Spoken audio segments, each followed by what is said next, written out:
Pressure as medicine, यानी कि pressure को दवा के रूप में यूज़ करना, ख़ास तौर पे कई सारे मेडिकल इमरजेंसीज़ में, जैसा कि आजकल आप देख रहे हैं heart attack, cardiac arrest, stroke, क्या ऑनगोइंग इस तरह की सिचुएशन में बीच में आप उसको हॉल्ट कर सकते हैं, उसे अबॉर्ट कर सकते हैं, उसे रिवर्स कर सकते हैं।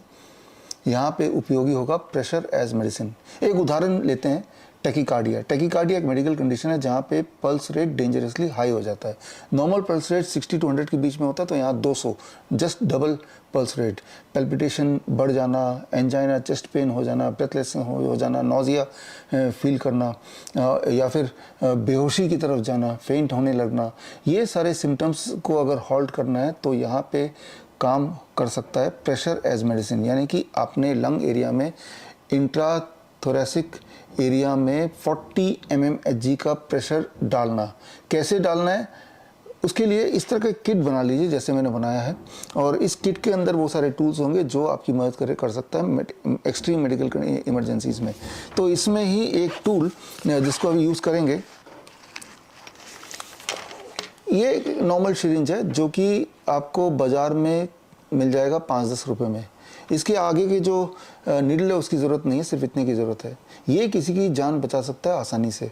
तो इसको आपको लेना है और इससे आपको अपने लंग एरिया में 40 mmHg का प्रेशर डालना है उस पेशेंट को जो जिस पेशेंट में वो सारे सिम्टम है, टैकीकार्डिया के सिम्टम्स। तो स्टेप 1, इस पोस्चर में पेशेंट को बैठना है जैसे आप देख रहे हैं, और बैठने के बाद इसको मुंह में लेके इसको ब्लो करना है। देखिए मैं जब ब्लो करूंगा, ये प्लंजर को आप देखिए, ये पिस्टन को आप देखिए,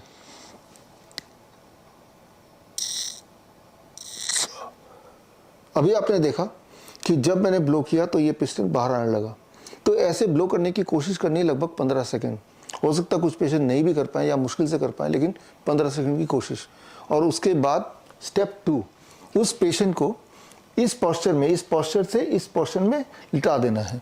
यहाँ पे 2 लोगों की ज़रूरत पड़ती है। एक इंसान उसके बॉडी को नीचे की तरफ लिटाने की कोशिश करता है, दूसरा इंसान उसके पैर को ऊपर करता है। तो पैर को ऊपर करेंगे, ये एंगल है 45 डिग्री। तो 15 सेकेंड इसी पोस्चर में पेशेंट को रखना। 15 second here and 15 second here, 30 second.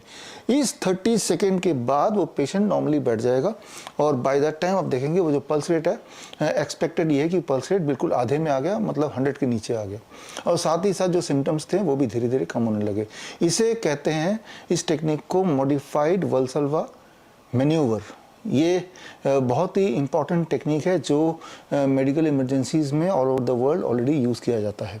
लेकिन इसमें जो टूल, जो इंस्ट्रूमेंट यूज़ किया जाता है वो सिर्फ एक छोटा सा सिरिंज है, जो वैसे भी आप खरीद के अपनी जेब में रख सकते हैं। खासतौर पे आजकल के मेडिकल जो सिचुएशन जो आप देख रहे हैं आसपास का, उस हालात में तो इसको रख ही सकते हैं, जो या तो किसी के काम आ सकता है, कोई हादसा आपके आसपास हो जाए, या भगवान न करे ऐसा हादसा आपके साथ होने लगे और आप वो सारे फीलिंग आने लगे टैकीकार्डिया के, और ख़ासतौर पे आपका पल्स रेट अगर डबल हो जाए या उसके आसपास हो जाए, 130 से अधिक हो जाए, तब भी ये छोटा सा 30 सेकेंड का ये जो मेथड है, ये आपके लिए फ़ायदेमंद या जान बचाने का काम कर सकता है। So that is called pressure as medicine. इसको और डिटेल में थोड़ा समझने की ज़रूरत है, तभी आप इसको ठीक से कर सकते हैं। इसी तरह के कई सारे मेडिकल कंडीशंस हैं जिसके लिए कई सारे और टेक्निक्स हैं, और उसके जो टूल्स हैं वो सारा टूल्स इकट्ठा करके इस तरह का एक किट बनाइए और बना के अपने पास हमेशा रखिए, गाड़ी में रखिए, रास्ते में कहीं जाते हैं या घर पे रखिए, ताकि ऐसा कोई मेडिकल सिचुएशन आ जाए तो आप कुछ काम करने लायक हों, आप मदद कर पाएँ, आप किसी की जान बचा पाएँ। ये इसकी ट्रेनिंग कि कैसे आप रैपिड एक्शन किट बनाएं घर पे बैठ के, ये ट्रेनिंग मैं आपको दूंगा 22 April, that is Monday, world earth day है इस दिन, दोपहर को 12 बजे लाइव www.coronakal.tv पर। तो मिलते हैं 22 अप्रैल दोपहर को 12 बजे। ऑल द बेस्ट, जय हिंद।